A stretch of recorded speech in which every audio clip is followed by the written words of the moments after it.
Welcome to Ellen White Reconsidered, a series for people who have questions about Ellen White's writings. Today, our subject will be Denials, Part 1. We're back with a new episode, and I'm glad to have you join us. I'm Kevin Morgan, pastor, editor, and author of several books on Ellen White and her literary process. In our last episode, we examined the basis for expectations about sources in Ellen White's early writings. Today, we're going to begin to examine her denial statements, which many people have taken to mean that she denied ever using sources. But that's a little puzzling, considering the statement she wrote in The Great Controversy, which we considered in our last episode. In the statement, she says very plainly that she used well-known and universally acknowledged facts of history that none can gainsay, and that she condensed those facts, and that sometimes she quoted historians, although she didn't generally give any references to who it was. So why would people consider that she didn't use sources? Well, let's look today at some of her denial statements. We begin with the very question that was put to her, to which she gave the denial statement.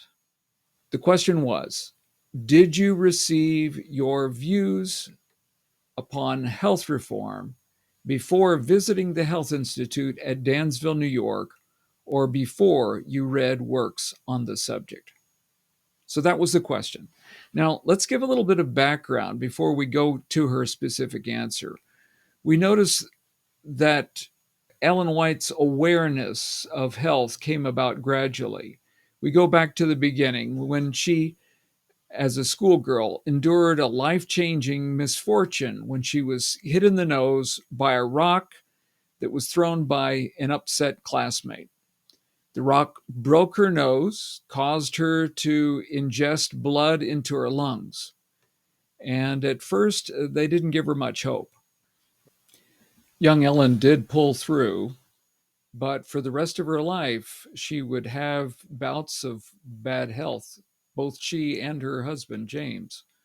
His tended to be digestive problems, and hers tended to be of the lungs and the heart.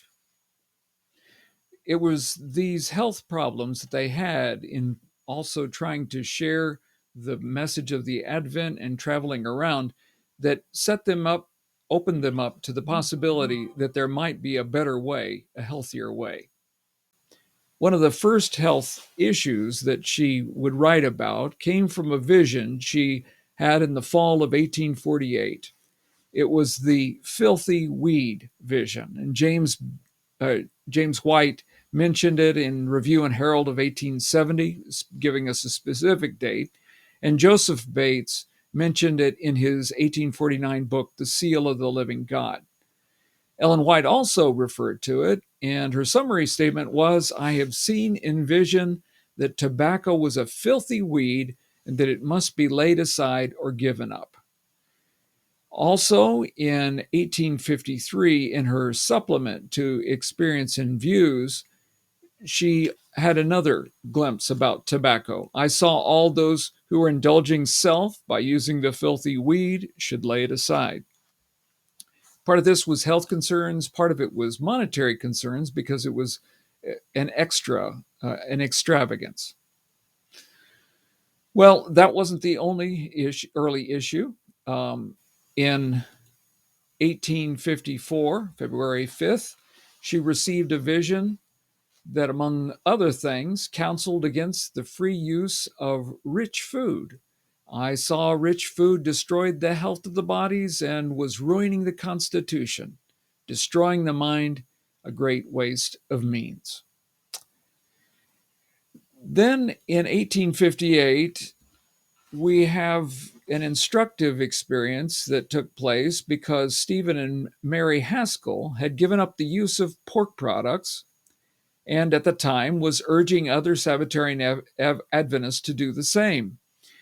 Ellen White had a kind of a wait and see attitude about it, and she received a vision that she shared some thoughts with the Haskells about. Her response tells us how that she saw God leading the church as a group rather than as individuals. She said to them, "If it is the duty of the church to abstain from swine's flesh, God will discover it to more than two or three. He will teach his church their duty." So we see that the developments in the subject of health was not just one person mandating what everybody else should do, but it was a pursuit among the believers. And articles would be published in the paper on certain subjects, from stopping smoking or avoiding alcohol or using common sense or in dress during cold weather. But that wasn't enough to convert everybody. Not everybody was on board. It was going to take something a little bit more demonstrative that would bring everyone on board.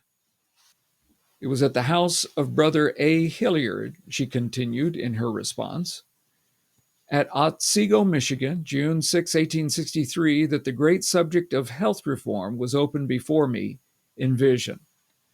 Now, this was corroborated by other witnesses. And let me give you a little sampling of what was in that vision. She wrote it out the day following the vision.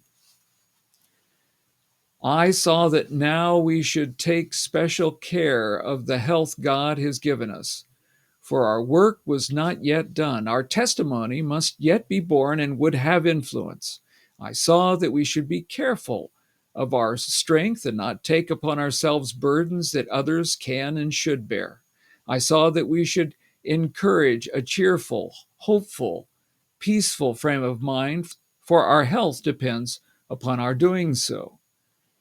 I saw that it was duty for everyone to have a care for his health, but especially should we turn our attention to our health and take time to devote to our health, that we may, in a degree, recover from the effects of overdoing and overtaxing the mind. I saw that when we tax our strength, overlabor, and weary ourselves much, then we take colds, and at such times are in danger of diseases taking a dangerous form. We must not leave the care of ourselves for God to see to, and to take care of that which He has left for us to watch and care for. It is not safe nor pleasing to God to violate the laws of health and then ask Him to take care of our health and keep us from disease when we are living directly contrary to our prayers. I saw that it was a sacred duty to attend to our health and arouse others to their duty, and yet not take the burden of their case upon us. Yet we have a duty to speak, to come out against intemperance of every kind, intemperance in working, in eating, in drinking, and in drugging, and then point them to God's great medicine, water, pure, soft water, for diseases, for health, for cleanliness, and for luxury. So her emphasis was on personal responsibility. There are some particulars here, but it's a general overview, and she would write out later on, more specifically, what was in that vision. But she went on to add when it was that she received the view. I did not visit Dansville till August 1864, 14 months after I had the view. And we notice in her letter 6 in 1864 that she visited the Health Institute, our home on the hill in Dansville, New York, in late summer of 1864. So her statement is corroborated by her own correspondence.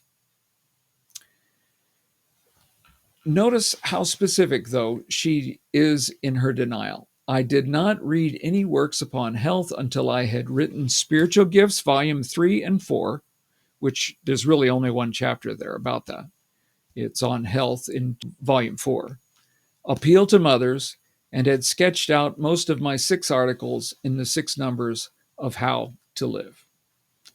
So those were the documents that she wrote out and sketched out.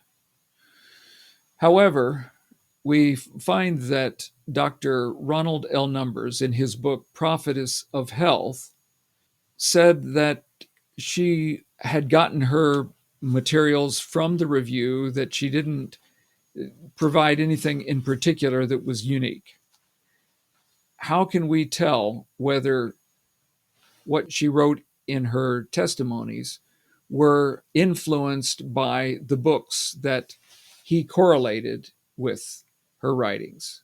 For example, Cole's Philosophy of Health. Well, I have a program that I use. It's called WCopyFind, and you can line up different documents. You can see over here on the right that I have lined up certain documents to be compared with the chapter from Spiritual Gifts Volume 4. And as I click on Run, it gives me this result. And you can see here, Cole's on one side and that chapter on the other, that it's very little. It says 2%, which is some of the same kinds of phrases, but used in very different ways. If you will run the same comparison as I have done, you'll see that there does not seem to be any verbal links between the two. Dr. Numbers also had some question about the sequence of when James purchased the books and when she had the vision. This can be answered pretty easily by a letter that we have still at the Ellen G. White estate and available online. Notice what Dr. Jackson wrote to James White. I owe you an apology for not having answered your letter before. In regards to the books about which you make inquiry, okay, so in his letter, he's asking about some books, inquiring about them. Doesn't sound like he put in for an order, but it's like he made an inquiry. I put the matter into the hands of Mr. Simmons. And then he says, I have not had an opportunity to see him since, but suppose he attended to the business some time ago. Well, Ellen White's statement was that she did not know that such works existed until September of 1863. And this letter shows that there had been a delay. So it is quite possible that James ordered the books, did not get any response, and then it was in September that he made notice of it to her. So her recollection would be based on what he shared with her. At any rate, the books did not arrive before that time because, as attested by Jackson's August 13 letter, he likely had not received the books. So there's one more statement, and that statement is in a manuscript. Ellen White makes a statement that is taken in a very broad way and lifted from its context. My views were written independent of books or of the opinions of others. Clearly, when she wrote that, it was in the context of the health writings, not for all of her writings entirely. Therefore, that statement does not contradict her statement in Great Controversy that she specifically describes using sources. In our next video, we're going to take a look at some of the other denial statements and review how they too are given in their context and some of the light that shines on her usage of sources. Thanks for joining us today. See you next time.